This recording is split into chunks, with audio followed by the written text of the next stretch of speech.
Say you about that? Basically asking their own to give us the hard facts there about provocateurs. And provocateurs were also used during the WTO protests in Seattle in 1999. We covered this extensively in Police State 2, The Takeover, which you can have instant access to at prisonplanet.tv. But coming up, we're going to be speaking with Fritz Springmeier, and he's going to talk extensively about the Illuminati's role in protests like this and others. That's coming right up. You're not going to want to miss it. Alex Jones here to tell you about how you can help spread liberty worldwide while also enjoying what I have found to be the best tasting 100% organic coffee on the planet. For more than a decade, my favorite coffee has come from the high mountains of southern Mexico, where the Chiapas farmers grow their unique shade-grown Arabica beans. We have now managed to secure these sought-after beans in a highly customized blend. Discover and try a bag of the Patriot Blend 100% organic coffee at InfoWarsLife.com. This coffee gives you a long, smooth pick-me-up for hours without the headaches and heartburn that so many other coffees give me personally. Hands down, this is my favorite coffee, and it's taken us years to secure connections directly to the Chiapas Mexican farmers. Drop by the site today, order a bag or two, and I don't think you're going to be disappointed. Available in original or with our immune support infusion blend. You will be supporting a free press, all the while enjoying a truly great-tasting cup of my favorite coffee. Available at InfoWarsLife.com.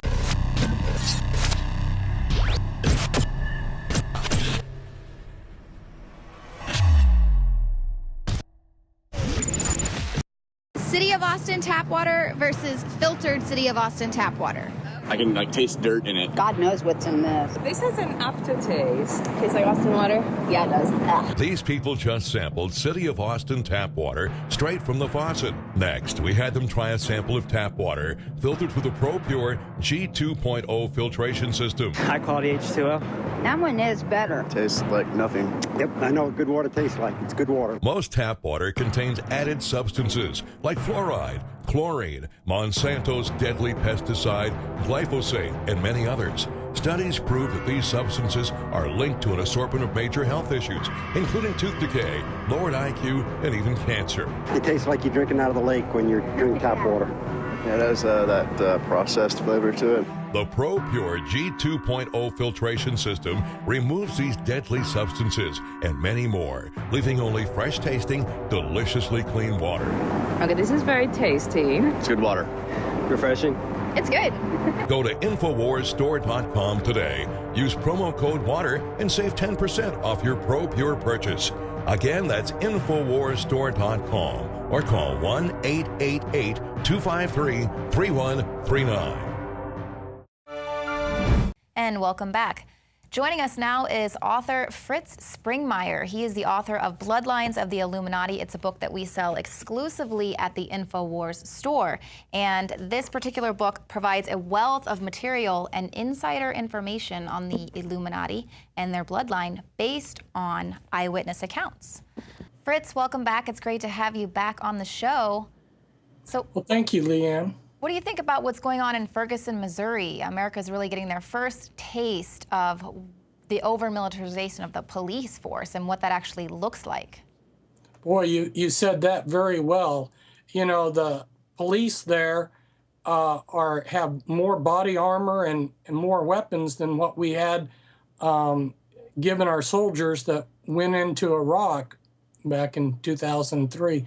And they're not as well trained. It's not a good idea to use the National Guard and militarized police in a situation like that. You're asking for problems. Traditionally, historically, there's always been problems when governments have gone in and done something like this. There's always excessive force. Right. Well, that's just basic. If there's a occupied country, you're going to have resistance, and that's pretty much what we're seeing there on the streets of Ferguson. How would you compare this to previous protests? Oh, that's a good question. You know, back in '99, the watershed protest was the World Trade Organization protest in Seattle, and when that occurred, the Illuminati pulled all of their organizations together, the Business Roundtable, Trilateral Commission, Council for Foreign Relations. They got a PR organization, Black, Kelly, Healy, and Scruggs, that's out of Washington, D.C. They got the Center for European Policy Studies, the Euro Policy Center, which those last two are based in Brussels. They got all of these organizations working. How can we stay on top or control these kind of situations? And, you know, this thing can get out of hand because there are protests in the past that have gotten out of hand, like back in May of '68, for 3 days there, the 28th, 29th, and 30th there. The French government couldn't deal with. In fact, Parliament in France said, we're ready to create a new government because the government couldn't deal with the protest. So there have been monumental protests that have had an impact. But what we see happening here in Ferguson is something that the controllers are going to be able to manipulate and benefit from, in contrast with the World Trade Organization protest, which got them alarmed, and they had to sit down and brainstorm how to deal with these things in the future because it got out of hand. This one here in Ferguson looks like it's setting up end-time scenarios for them to gain more control, to scare people, to take our guns away, just all the things that Alex is warning about. Right, and in '99, they weren't even having to deal with the effects of social media and how fast things can get exacerbated just by word of mouth getting passed around, like on sites like Twitter and things like that. And this situation in Ferguson really didn't even start on Twitter. It started there in the streets, and then as the media and more people kind of picked up on it, it really ramped up. But we've reported on how the Pentagon is, of course, studying the tipping point in civil unrest. And I mean, do you think that they were prepared for this or had any hand in it? Well, I think that in all of these cases, because of the extensive intelligence gathering that they have been aware. I think even in the World Trade Organization '99 protest, they had an awareness that it was going to happen. They have people infiltrated into a number of these organizations that took part. The question is will they get out of hand or in a way that they don't want? Now, of course, they want some chaos. They need that chaos to cut and bring in the order that they want. So, yeah, I think that they definitely had prior knowledge that this was going to happen. And that was one of the things that I was talking to Alex about is back in the '90s, working with people that were under the trauma-based mind control, finding out that they'd been programmed, whether it was police or criminals or whatnot, a wide range of people have been programmed to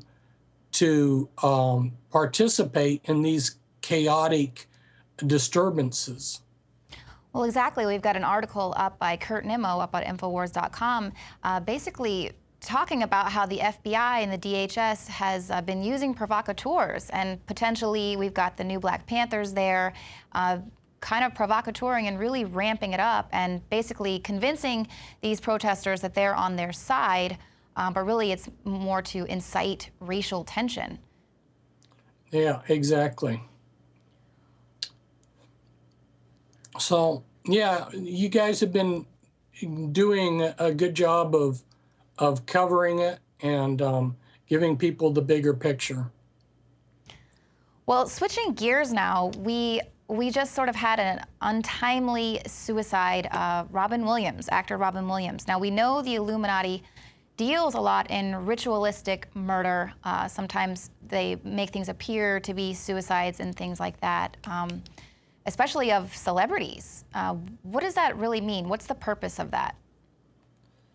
Well, in his particular instance, and one of the reasons why I feel like I have something to contribute in the discussion is that I know somebody who was very close to Robin Williams that was around him. And also I worked, as I've said previously, with victims of trauma-based mind control. That's program multiples. So I have some things to contribute in terms of Robin Williams. At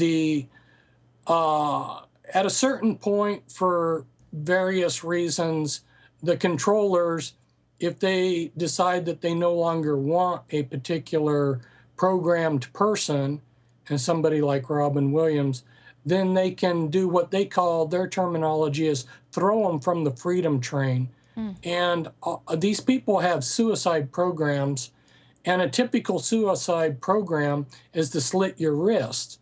Now, the reports that have come out is that he had slit both of his wrists, which would be standard suicide programming for trauma-based mind control.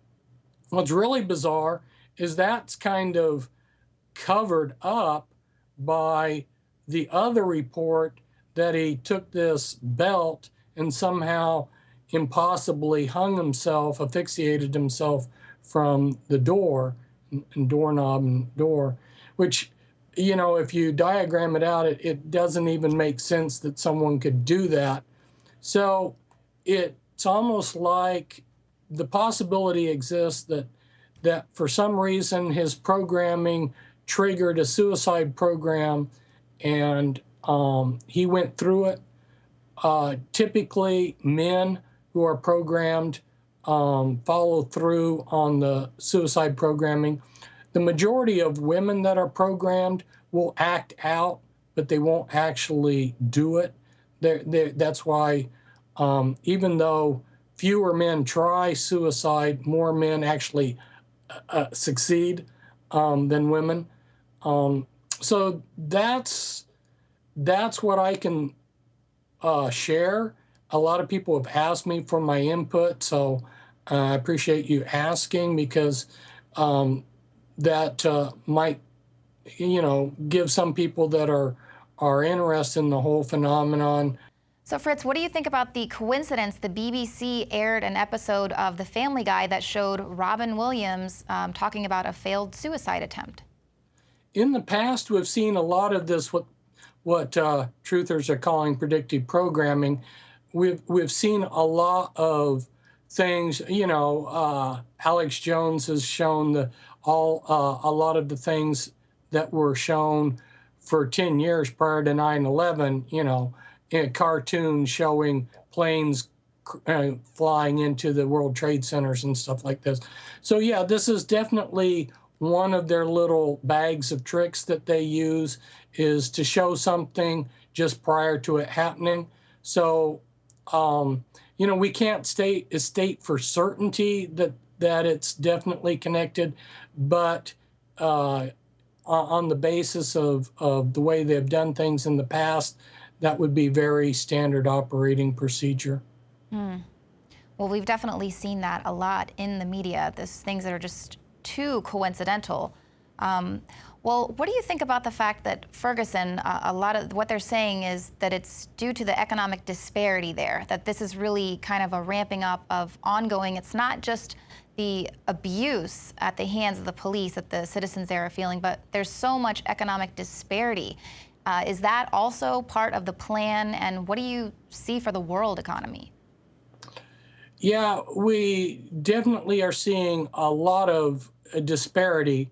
You know, in the last few years, like in 1980, the Fortune 200 CEOs had a ratio of 42-to-1 in income with the average worker.